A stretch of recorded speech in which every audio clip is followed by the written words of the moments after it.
అనకాపల్లి జిల్లా Narsipatnam town police station Narsipatnam పట్టణంలో మహిళల భద్రత, రక్షణ మరియు మహిళలపై జరిగే నేరాల నివారణపై అవగాహన కల్పించేందుకు ఆంధ్రప్రదేశ్ పోలీస్ శాఖ చేపట్టిన అభయ కార్యక్రమంలో భాగంగా ఈరోజు నర్సీపట్నం ప్రభుత్వ జూనియర్ కళాశాలలో ప్రత్యేక అవగాహన కార్యక్రమం నిర్వహించబడింది. ఈ కార్యక్రమంలో Narsipatnam SDPO, Narsipatnam town inspector of police Gafoor, SI Ramesh, ప్రభుత్వ జూనియర్ కళాశాల ప్రిన్సిపల్ పద్మావతి పాల్గొన్నారు. సుమారు 400 మంది ఇంటర్మీడియట్ విద్యార్థులు ఈ కార్యక్రమానికి హాజరై మహిళల భద్రతకు సంబంధించిన అంశాలపై అవగాహన పొందారు.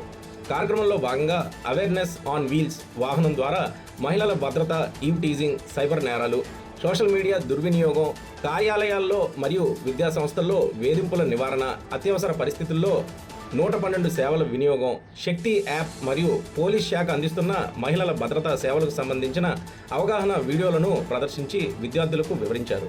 ఈ సందర్భంగా విద్యార్థులు మహిళలను గౌరవించాలి, వేధింపులు లేదా అనుమానాస్పద సంఘటనలు గమనించిన వెంటనే పోలీసులకు సమాచారం ఇవ్వాలని, మహిళల భద్రత ప్రతి ఒక్కరి బాధ్యత అని విషయాన్ని పోలీసు అధికారులు వివరించారు. మహిళల భద్రత కోసం ఆంధ్రప్రదేశ్ పోలీస్ శాఖ చేపడుతున్న అభయ కార్యక్రమాన్ని ప్రజలు సద్వినియోగం చేసుకోవాలని, అవసరమైన సందర్భాల్లో వెంటనే 112కు కాల్ చేసి పోలీసుల సహాయం పొందాలని నర్సీపట్నం టౌన్ ఇన్స్పెక్టర్ గఫూర్ కోరారు. వెళ్ళేటప్పుడు, ట్యూషన్స్ నుంచి వెళ్ళేటప్పుడు, లేదు అంటే మీ స్కూల్ నుంచి వెళ్ళేటప్పుడు, మీ కాలేజ్ నుంచి వెళ్ళేటప్పుడు, బస్ కాంప్లెక్స్ దగ్గర, ఇలాంటి దగ్గర మీకు ఏమైనా వేధింపులు కానీ ఏమైనా ఎదురైనా, లేదు మీరేదైనా సమాచారం మాకు తెలియపరచాలన్నా, ఒక గాంజా కోసమో, లేదు అంటే ఒక యాక్సిడెంట్ జరిగింది, యాక్సిడెంట్ కోసమో, ఇట్లాంటిది ఏదైనా సమాచారం చెప్పాల్సి వచ్చినప్పుడు 112 కానీ కాల్ చేస్తే ఇమ్మీడియట్గా పోలీసులు వస్తారు. జనరల్గా మీరు పోలీస్ స్టేషన్కి ఎవరైనా కంప్లైంట్ ఇవ్వడానికి వెళ్ళారనుకోండి, అంత వేగంగా రెస్పాన్స్ ఉంటుందా? ఉండదు. సబ్ ఇన్స్పెక్టర్ని కలవాలంటే కాస్త ముందు రిసెప్షనిస్ట్ దగ్గరికి వెళ్ళాలి, బోల్డ్ మంది ఉంటారు, వాళ్ళు వచ్చే వరకు వెయిట్ చేయాలి. వచ్చిన తర్వాత రిసెప్షనిస్ట్ వచ్చిన తర్వాత అప్పుడు రైటర్ గారి దగ్గర, ఎస్ఐ గారి దగ్గర, సిఐ గారి దగ్గరకో పెట్టి పరిష్కారం చేస్తారు. కానీ ఈ 112 కాల్ కానీ మీరు కాల్ చేస్తే విత్ ఇన్ నో టైం మీ దగ్గరికి పోలీసు వారు వస్తారు. రీసెంట్గా ఒక చిన్న ఇన్సిడెంట్ చెప్తాను చూడండి. అంటే మహిళా వేధింపులకు సంబంధించింది కాదు. నాతవరం తెలుసా? నాతవరం వాళ్ళు ఎవరైనా ఉన్నారు ఇక్కడ? ఉన్నారా? నాతవరం పోలీస్ మండలం వాళ్ళు ఉన్నారమ్మా? ఓకే, ఒక అమ్మాయి ఉంది. నాతవరం పోలీస్ స్టేషన్లో ఒక మ్యారేజ్, శృంగవరం అనే విలేజ్లో ఒక మ్యారేజ్ జరుగుతుంది. మ్యారేజ్ జరుగుతుండగా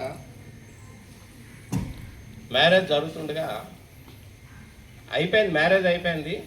ఒక సంచిలో డబ్బులు, బంగారము పెట్టుకొని ఆ పెళ్లి కొడుకు తాలూకా, పెళ్లి కూతురు తాలూకా రిలేషన్ ఒక ఆమె జరుగుతుందన్నమాట. అంటే 2 అయిపోయింది, 3 అయిపోయింది టైము.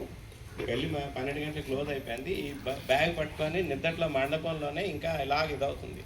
అయ్యేటప్పుడు ఒకడు ఏం చేశాడంటే టక్కన వచ్చి వీళ్ళ చేతిలోని బ్యాగ్, ఈవిడ ఒడిలో ఉన్న బ్యాగ్ని లాక్కొని పారిపోతే ఆ అమ్మాయి ఇమీడియట్గా 112 కాల్ చేస్తుంది. ఎప్పుడైతే 112 కాల్ చేసిందో ఇమీడియట్గా మా హెడ్ ఆఫీస్లో ఉన్న అనకాపల్లి జిల్లా హెడ్ క్వార్టర్లో కంట్రోల్ రూమ్ వాళ్ళు మాకు ఆ ఇన్ఫర్మేషన్ ఇస్తే beat constables within no time వెళ్ళారు. అక్కడికి వెళ్ళి ఇమీడియట్గా వాడిని పట్టుకోవడం, అలాగే వాడు పట్టుకున్న తర్వాత మనిషి అయితే దొరికాడు, బట్ వాడి చేతిలో బ్యాగ్ దొరకకపోయేసరికి మళ్ళీ వెంటనే మా ఐటీ కోర్ వాళ్ళకి వాడి తాలూకా, అంటే ఆ బ్యాగ్లో ఒక సెల్ ఫోన్ ఉంది.